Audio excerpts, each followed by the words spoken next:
Olá, meu amigo. Vamos abrir a palavra de Deus. Em Mateus capítulo 14, versos 26 até o 30. Sabe, a palavra de Deus tem um poder inexplicável. A própria Bíblia diz que no princípio, quando não havia céus nem terra, pela palavra de Deus foram criados os céus e a terra. Porque Ele disse e tudo veio à existência. Ele disse, a palavra de Deus. Agora, séculos depois, quando Jesus esteve nesta terra, encontrou um dia um paralítico. 38 anos paralítico, não andava, não caminhava.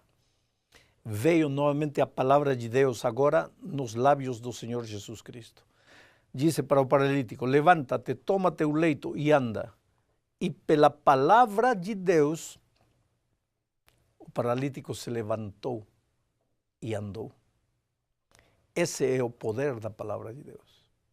Em outra ocasião, o Senhor Jesus encontrou um cadáver.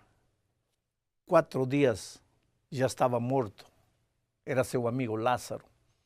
Já cheirava mal. Já estava em estado de decomposição. Novamente veio a palavra de Deus. Lázaro, sal para fora. E pelo poder da palavra de Deus, o cadáver ressuscitou. Agora, tem um pregador do século XVIII que disse que, por ocasião da ressurreição de Lázaro, Jesus disse, Lázaro, sal para fora. Porque se ele não dissesse Lázaro, se ele dissesse só sal para fora, o poder da palavra de Deus é tão grande que todos os mortos teriam ressuscitado.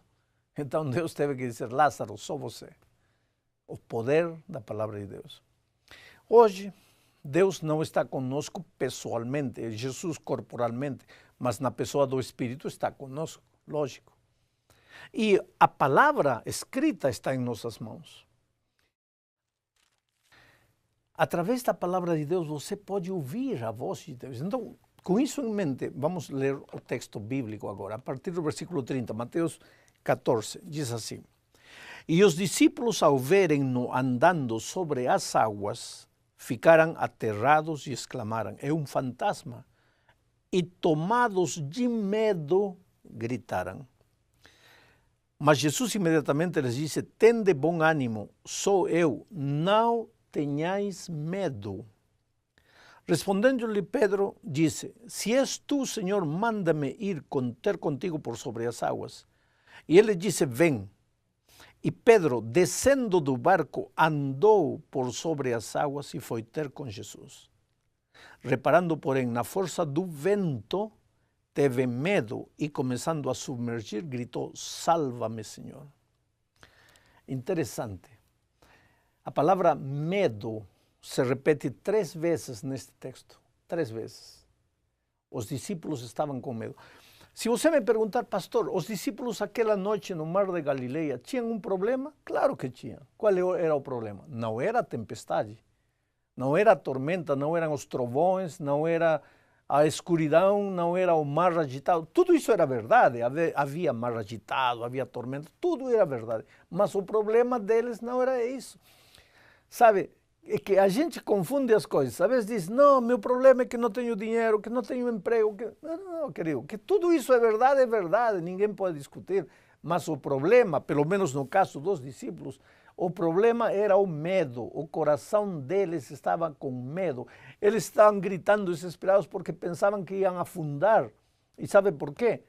Porque a tormenta, eles chegaram no mar, era aproximadamente às 6 da tarde.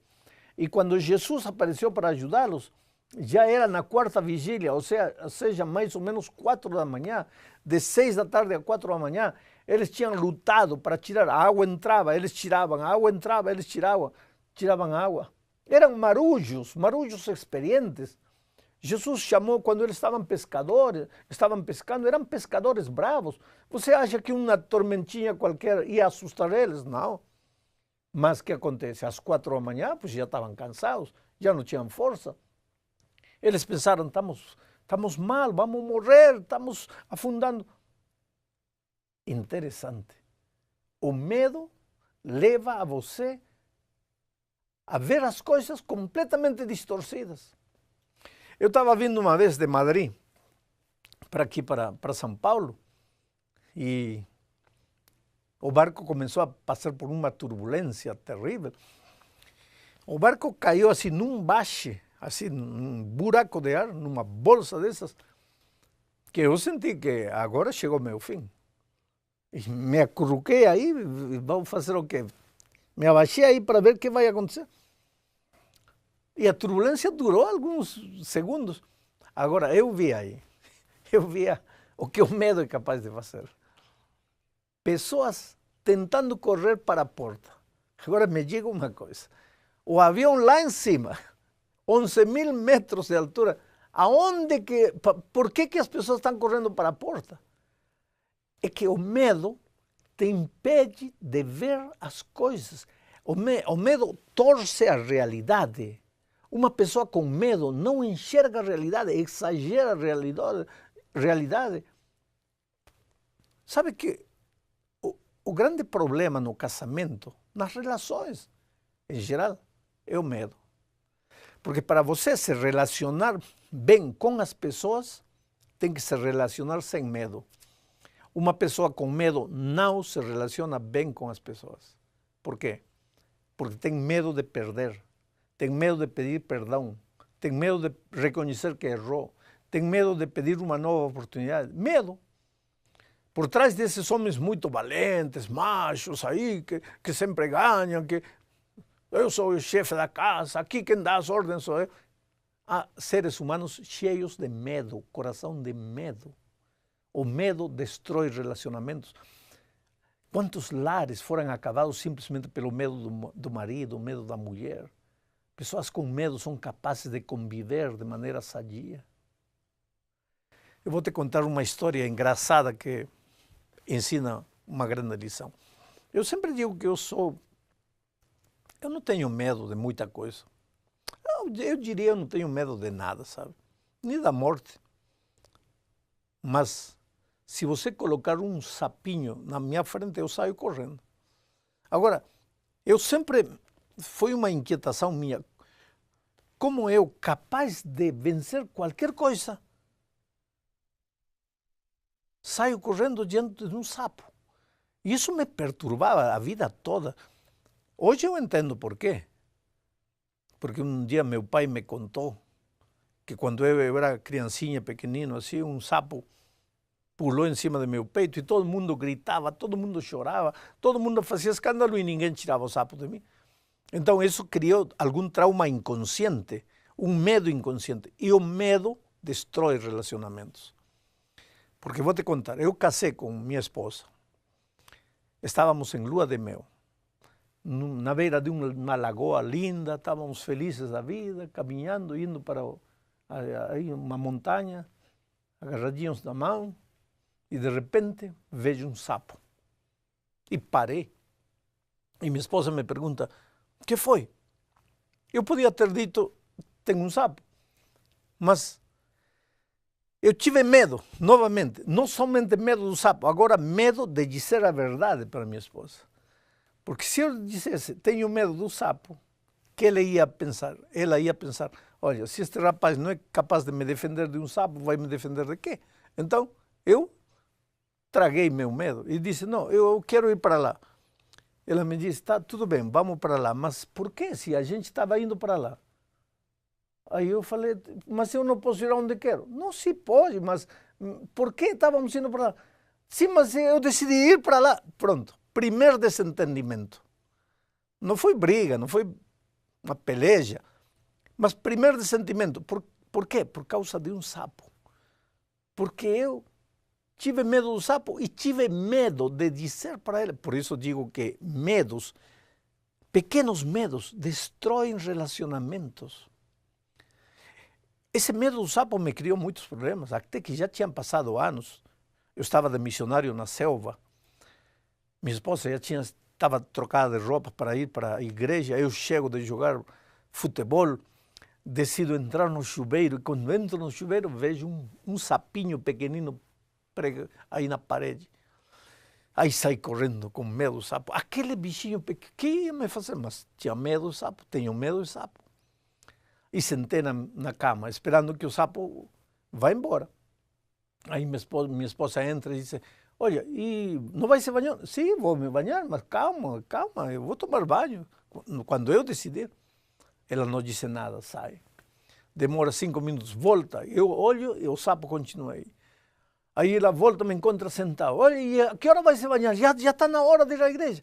Já começou novamente a discussão. Sim, eu vou tomar banho quando eu quiser, não quando você disser.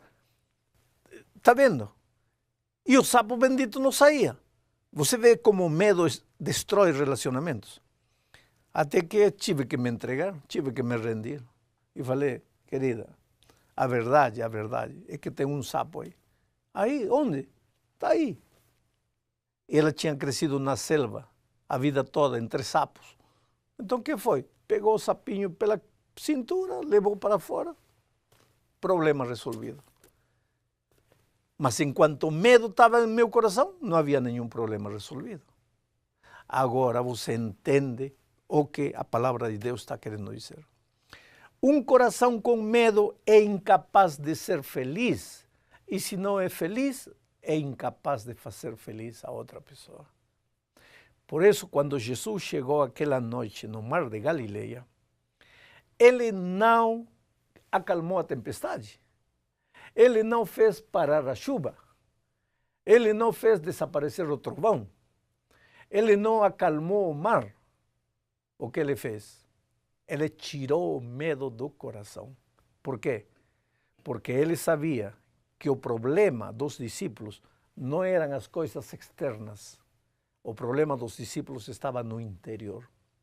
Você sabia que os especialistas dizem que mais do 90% dos problemas que nós temos na vida, com a esposa, com o vizinho, com o patrão, com o colega, na vida financeira, na vida pessoal, mais de 90% dos problemas que nós enfrentamos, a causa não está fora de nós, está dentro de nós. Não está com teu chefe, está contigo. Não está com teu empregado, está contigo. E quando esse problema é solucionado, tudo se resolve. Jesus chegou. Ele viu que a causa do problema dos discípulos não era exterior, era interior. Então levantou a mão e disse, sou eu, não tenhais medo. O que faz Jesus? Coloca a mão no coração deles, arranca o medo, tira o medo e coloca paz.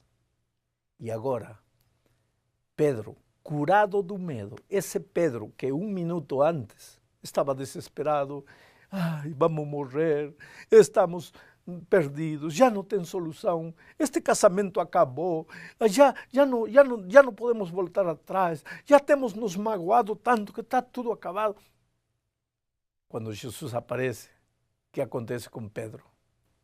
Ele se levanta como um gigante. Eu vou me levantar agora. Ele se levanta como um gigante. E o que passa? Ele, agora, com seu coração curado do medo, Pedro tira um pé do barco, pisa na água e não se afunda. Tira outro pé do barco, pisa na água e não se afunda. E em nome de Deus, esse Pedro começa a caminhar, a caminhar, a caminhar. Aqui tem uma grande lição, querido. Pode haver crises, é verdade. Pode haver problemas, é verdade. Falta de emprego, verdade. Falta de dinheiro, verdade. Dívidas, verdade. Os dramas da vida real estão aí, são o pão de cada dia. Agora, quando teu coração está com medo, você é incapaz de enxergar a saída. Você se afunda em meio dos problemas, você acha que está tudo perdido, que nada tem solução. Por isso, em lugar de dizer, Senhor, me ajuda a encontrar emprego, Senhor, me ajuda a pagar minhas dívidas, Senhor, me ajuda, vai a Jesus e pede para ele, Senhor, arranca o medo de meu coração. Até para procurar emprego, querido, às vezes o problema não é a crise, a falta de emprego, é o medo. Pastor, como? Você vai pedir emprego, vai fazer uma entrevista. dá a mão para o entrevistador, essa mão molhada, suada, gelada, já perdeu o emprego. Quem vai ter emprego? Ah, pastor, mas que culpa tenho eu se minha mão sua? Ah, que culpa? E por que sua tua mão? Medo. Está vendo? Medo. Quando você vai procurar emprego, não tem que ir pela vida assim, como pedindo uma esmola. A ver, tomara que me den um emprego. Não, querido, levanta a cabeça, você é filho do rei. E se você é filho do rei, você é um príncipe. Atreva-se a viver como príncipe. Ah? Aquele que te der emprego, ele será bem-aventurado, porque Deus te disse, por onde você for, você será uma bênção. E aquele que te abençoar, eu o abençoarei. Então, bem-aventurado aquele que te dê emprego, porque Deus vai abençoar ele. É a promessa de Deus. Caminhe com a cabeça levantada. Não é orgulho, é certeza da tua confiança de que tua vida está nas mãos de Deus. Sem medo no coração, você é capaz de fazer maravilhas. Voltemos à história de Pedro. Pedro, diz o texto bíblico aqui, que ele se levantou e começou a caminhar por cima da água. Agora, tem uma lei física. E o que diz essa lei física? Que se você soltar qualquer objeto, vai ser atraído ao centro da Terra. É a lei da gravidade. Mas o que aconteceu com Pedro? Ele pisou a água e não se afundou. Quer dizer que Deus rompeu a lei física. Porque se Deus é o Criador, Ele estabeleceu as leis, Ele tem autoridade para romper qualquer lei. E Deus fez isso. Deus rompeu as leis, a lei física. Quando abriu o Mar Vermelho, não rompeu uma lei física. Quando fechou a boca dos leões, quando tirou a água da rocha, não rompeu leis físicas? Pois aqui está Deus novamente, Pedro caminhando. Só que aí vem uma lição. Você, sem medo no seu coração, é capaz de fazer coisas impossíveis.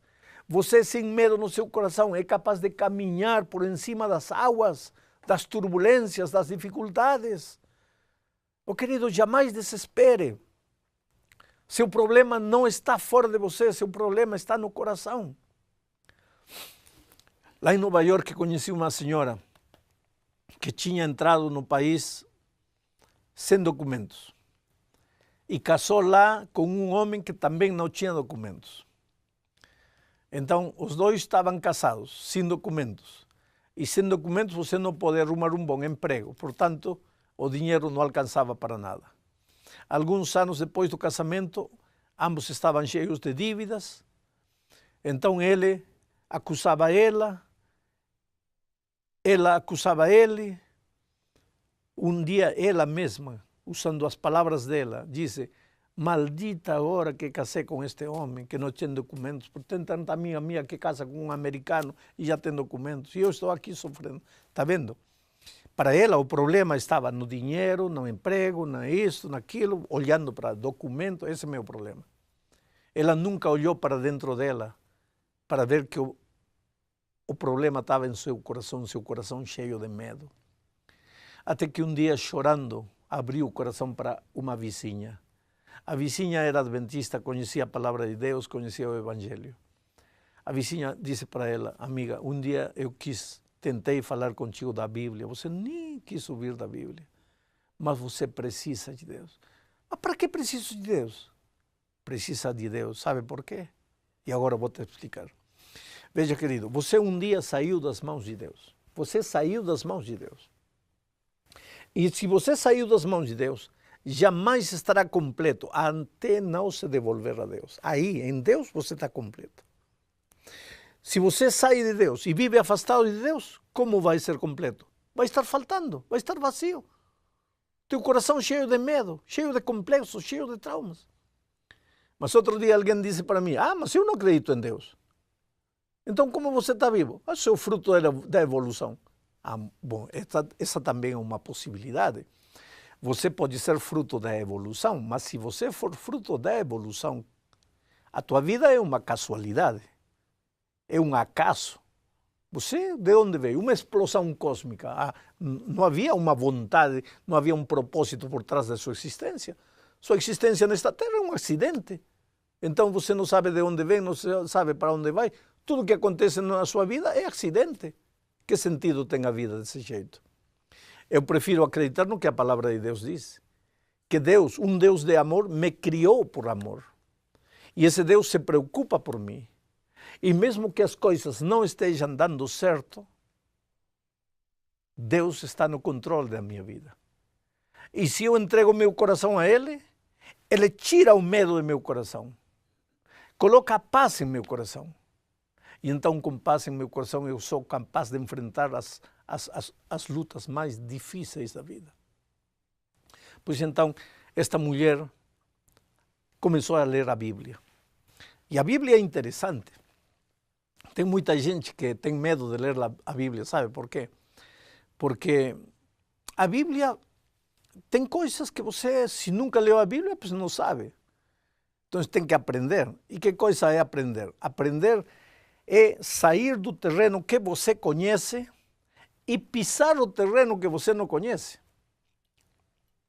Porque se você sempre dá voltas em círculo dentro daquilo que conhece, que está aprendendo? Não está aprendendo nada. Para aprender tem que sair do conhecido e entrar no desconhecido. E tem muita gente que tem medo de estudar a Bíblia porque tem medo de entrar no desconhecido. E eu confesso que se você estudar a Bíblia, há coisas que vão te surpreender.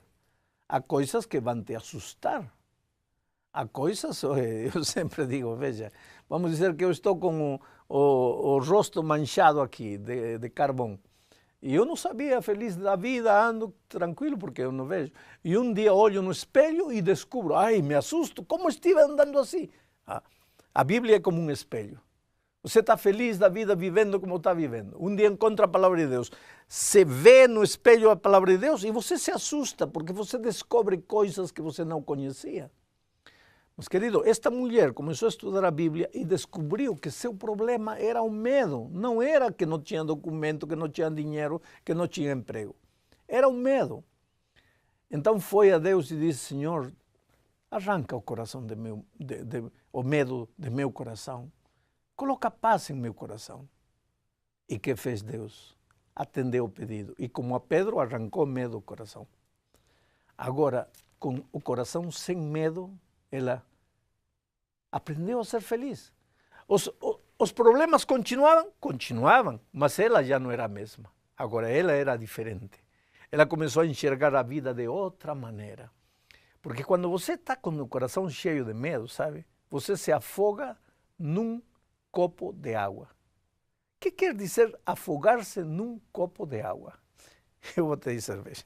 Por favor, afogue-se num mar, que tem lógica. Afogue-se num rio.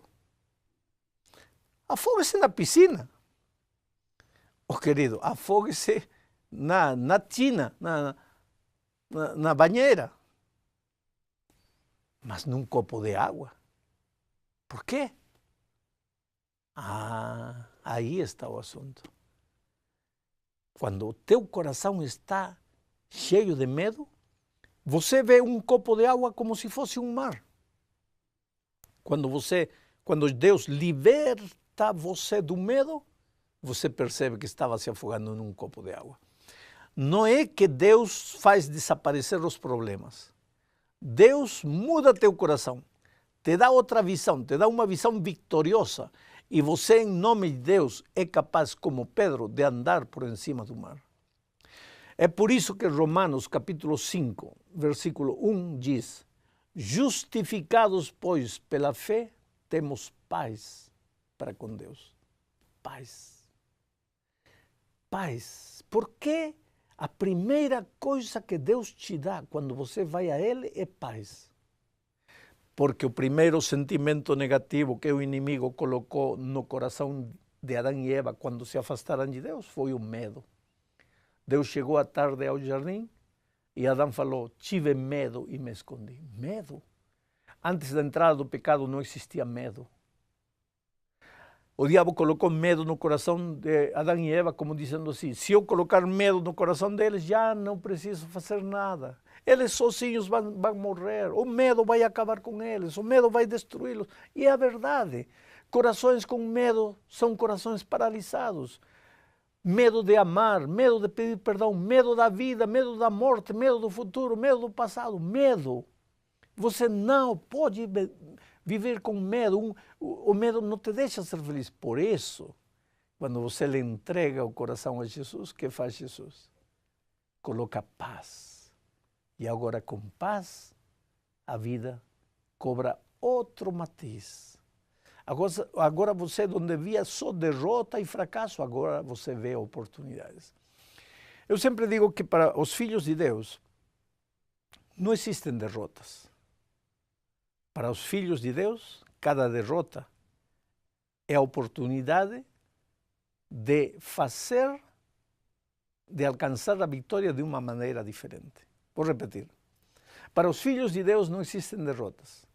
Para os filhos de Deus, cada derrota é a oportunidade de fazer as coisas de uma maneira diferente para alcançar a vitória.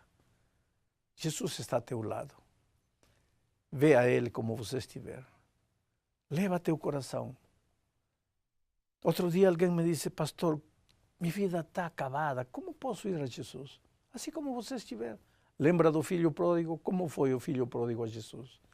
Cheirando a porco, cabelo sujo, unhas largas, cheirando mal, foi aí. E o pai teve nojo dele. Querido, Deus jamais terá nojo de você.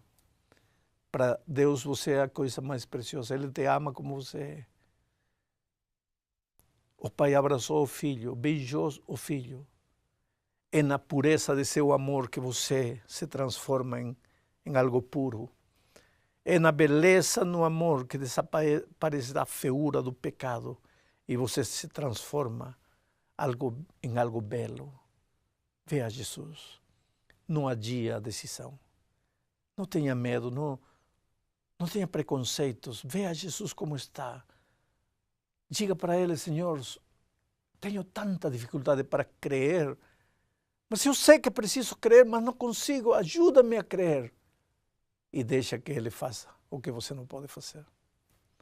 Deus te abençoe.